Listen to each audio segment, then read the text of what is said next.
I think this is a really important conversation, but I must preface it by saying that I found some of Rachel de Souza's reasoning this morning in most of the newspapers and broadcast as well, a lengthy and interesting conversation with Nick Ferrari. I found it very unconvincing. But do you know, when I asked the kids what would make things better, because I'm trying to think about how do we stop this happening again? How do we what can we do?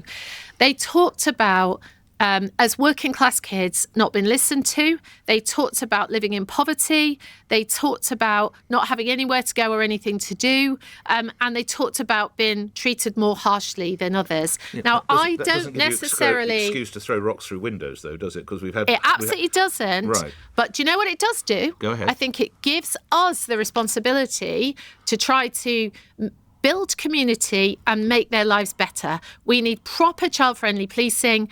As parents, as teachers, all of us need to be thinking about listening to kids and thinking about what their lives are like. We can't have working class kids in towns around this country feeling ill-treated, left behind, and not having opportunities. And I come from Scunthorpe. I'm really passionate about that, Nick. As Nick pointed out, the sample of young people jailed for their participation in the Farage riots. Some people don't like them being called that. They prefer Farage riots this summer. I'm easy on either pronunciation.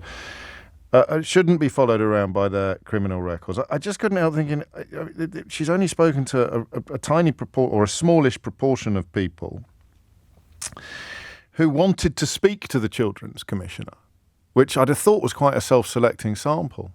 But it doesn't strike me as being the most important point, nor is the point that I made a moment ago, that if it had been suggested in the London riots, where an awful lot of the participants who were subsequently convicted of all manner of crime were from ethnic minorities, because the riots were triggered by police action against a black criminal, the suggestion that they shouldn't keep their criminal records, that their criminal records would have been wiped clean, would, I suspect, have been greeted with a lot more anger than it's been greeted in this context. Again, I could be wrong. The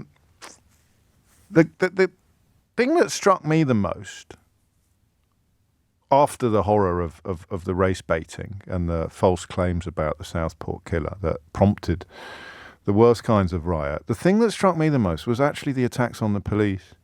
We talked about it at the time. I can't remember whether we focused specifically on the youth of some of the people participating, but I just felt that all the usual suspects wanging on about two-tier policing and claiming that the police were keeping things from the public. What do you expect to happen when you tell excitable people that the police are their enemy? People who perhaps are already primed to dislike the police, perhaps to dislike all authority. But in a tinderbox like that, to keep spreading lies about two-tier policing or claiming that the police are keeping information from the people, categorically, demonstrably untrue. Anybody saying it would know it was untrue. And then what? Just walking away? Washing your hands? Going for a smoke? When young people, and older people, of course, but we'll focus on the young people today, start lobbing bricks at those police officers. I don't know that I see it as a source for relief that this demographic of criminality has, according to the Children's Commissioner, according to her fairly dodgy research, found that they weren't influenced by far-right rhetoric, they were influenced by hatred of the police. Because in this context, hatred of the police is part of the far-right rhetoric. Albeit that rather than trying to set fire to hotels containing people born overseas, they instead tried to cause physical harm to the police officers, trying to stop everybody else from setting fire to the hotels containing people born overseas. It's a very odd intervention, don't you think? To claim almost in celebratory terms that this is not evidence of far-right rhetoric, when hatred of the police must have played a big part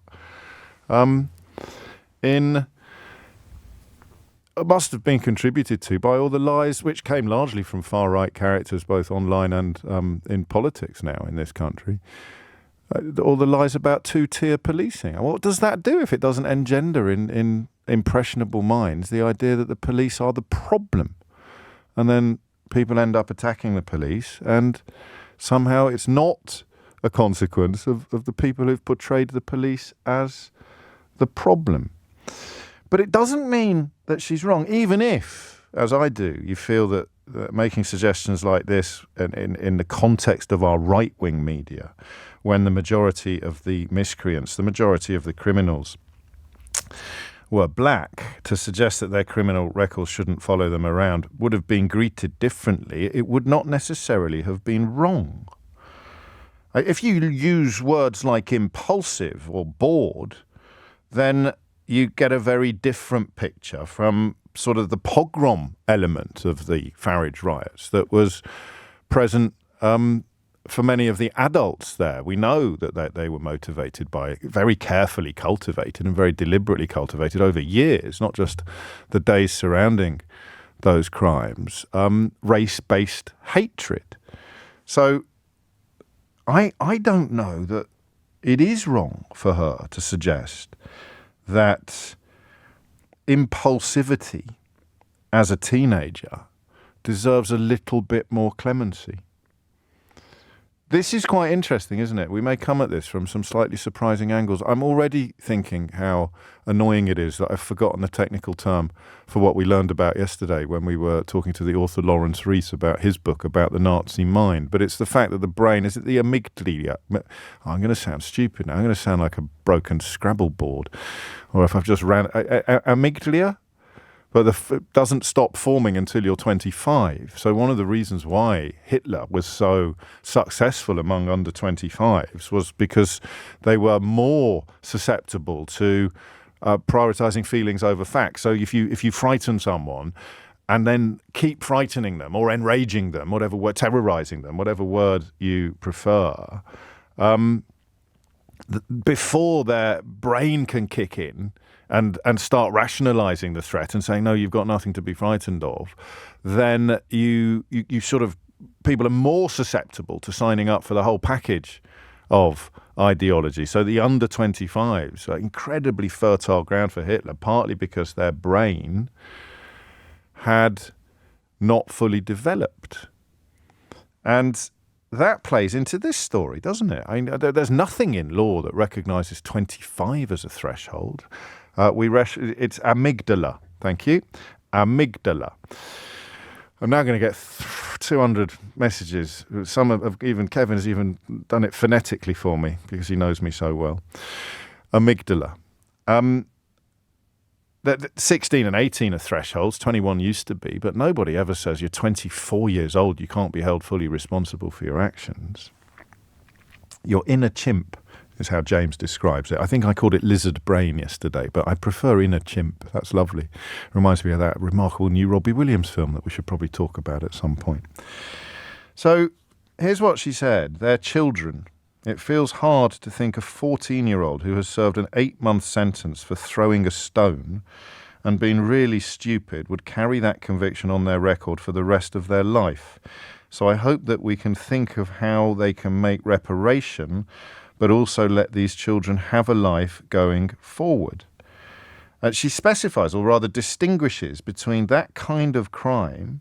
Again, I'm not going to be, I don't think, shaken away from the observation that the people who've encouraged rioters to hate the police, to attack the police, to believe lies about the police, should be held a little bit more responsible for their actions, but not necessarily more responsible than the people who responded to their lies and provocations. So she says, obviously, sexual offences, extreme violence are different, but she describes short sentences and young people who were previously of good character and recognise the wrong that they've done.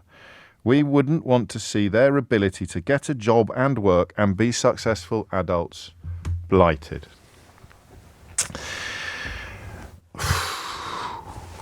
So here's the problem with being a liberal or being honest, is that you can't change your views or opinions according to circumstances. If they are a principle, if it is a principle, it has to hold true in all spaces. So I think that I do believe in rehabilitation. I do believe in redemption, and I categorically believe that a 14-year-old can bear no resemblance whatsoever to an 18-year-old or a 24-year-old or a 40-year-old with the same name and genetic makeup, as in the same person, if that needs explaining.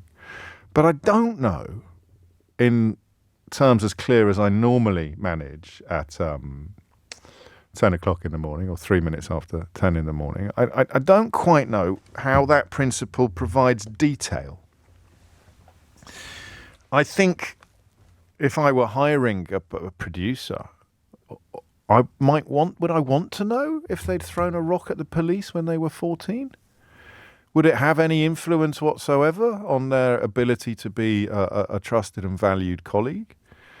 So there are two questions here. There are the opinions, and then there are the experiences. Some days we go all in on one. Some days we go all in on the other. In some ways, my favourite days are the days when we can do both, perhaps even a 52-48% split. And the reason why they're such traditional bedfellows is because often the experiences can inform the opinions. But you only have your own experiences. Your opinions can change when you listen to other people's. So I want to do that today as well. What I want you to tell me is why you think this woman is right or wrong. Rachel de Souza, the Children's Commissioner, who's told the Times today, and Nick as well, that offences committed by under 18s during the riots should not be permanently held against them, and that they should be allowed to move on with their lives and become successful adults. That's quite self-contained, isn't it? That's quite simple to understand and to respond to. What I meant by the difference between liberals and everybody else is that you can't base your answer to this question on what you think about the people who provoked these riots. If these kids are, as she claims, impulsive and driven by boredom and other factors, you can't lump them in with the hideous individuals who were all over the internet telling lies and spreading complete misinformation about the police. It's not their fault. It's a bit of a stretch to file it under contempt for the con and compassion for the conned, but we are categorically not talking about the adults who wanted to murder immigrants, even though they are also the children, if you like, the ideological children of the kind of provocateurs and liars that we're all thinking of at the moment. But that is question number one. And you can come in on this. It's like a good old-fashioned traditional phone-in. Should the actions, the offences committed by under 18s during the riots that followed the Southport stabbings, should those offences be permanently held against under 18s?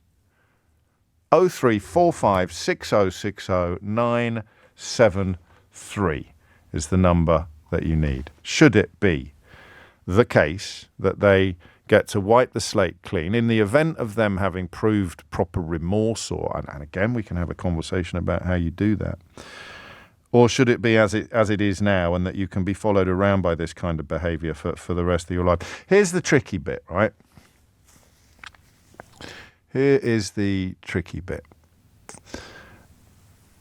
If you were 14, 15, kicking around at a loose end, and you heard that things were really kicking off around the corner, you would probably want to see it, wouldn't you?